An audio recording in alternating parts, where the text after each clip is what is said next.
কিন্তু চেষ্টা করলে ধরতে পারবে। হ্যাঁ, একবার হয়তো ফেলে দেবে, কিন্তু ওই যে ধরবে না দু হাতে, ওই যে সুমি যেটা বলছিল যে হাতের আঙ্গুলের যে মাংসপেশিগুলো সেগুলো শক্ত হবে। তাতে কি হবে, যখন আমরা পেন্সিল দেব ওদের হাতে তখন অনেক সহজে ওরা পেন্সিলটা ধরতে পারে। আমি একটা উদাহরণের জন্য কড়াই বললাম, কিন্তু একটু ভারী জিনিস যেগুলো আছে আমরা ভাবি যে ওরা ধরতে পারবে না, ফেলে দেবে, পড়ে যাবে, ব্যথা পাবে, কিন্তু দেখবেন যে একটু আপনি নজর রাখুন, নজর রেখে ওদেরকে ধরতে দিন। যত বেশি ধরবে, গ্যাস সিলিন্ডারটা ধরুক না একটুখানি, এরকম ভাবে ধরুক।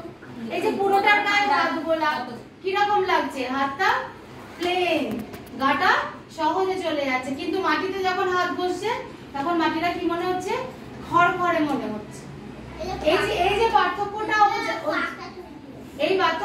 যখন বুঝতে পারবে তখন কি হবে না, ওই যত বেশি হাত খড়খড়ে জায়গায় হাত বসবে তত তাড়াতাড়ি লিখতে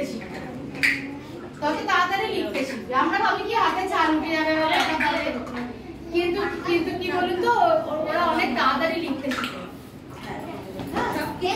শেখার জন্য এই যে ধরুন কোন সবজি আছে, পেঁয়াজ, পেঁয়াজের গায়ে হাত বোলালে যেমন লাগে, এঁচড়ের গায়ে হাত বোলালে কি তেমন লাগে? দুটোই ঘরে থাকে তো। এই যে এঁচড় আসবে তো বাড়িতে, একটু বাচ্চাকে বলবেন দেখো এটা কেমন লাগছে, অবশ্যই আপনি সামনে থাকবেন, এমনটা না যে ওর খোঁচা লেগে গেল, আপনি দেখছেন, সামনে থেকে বলবেন যে এই যে পেঁয়াজটার গায়ে যখন হাত বোলাচ্ছি, বা আলু বেগুনের গায়ে যখন হাত বোলাচ্ছি, বেগুনটা একদম হাত বোলাচ্ছি, আর এঁচড়ের গায়ে যখন হাত বোলাচ্ছি, দুটো কি একরকম না?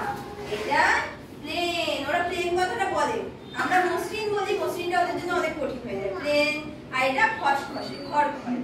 এই জিনিসগুলো যখনই ওরা ফিল করছে না, তখন ওদের পেন্সিল ধরাটা খুব ভালো হচ্ছে।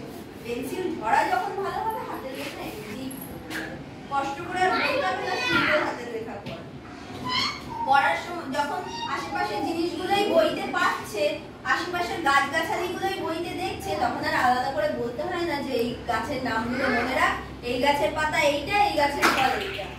সবসময় আশেপাশের জিনিসগুলোকে দেখালে বাচ্চা অনেক তাড়াতাড়ি শিখবে, মনে হয় যে হ্যাঁ এটা তো আমি জানি, একটা কনফিডেন্স পায়। ঠিক আছে, এই জন্যই বলা হচ্ছে। এই যে আমরা এই যে কাজটা দিচ্ছি, এই কাজটার মাধ্যমে কিন্তু একদিকে বাচ্চা বাছাইয়ের কাজটা শিখছে, কিভাবে বাছাই করতে হয়, আরেকদিকে আপনি একটা কাজ দিয়ে ওকে বসিয়ে রাখতে পারছেন।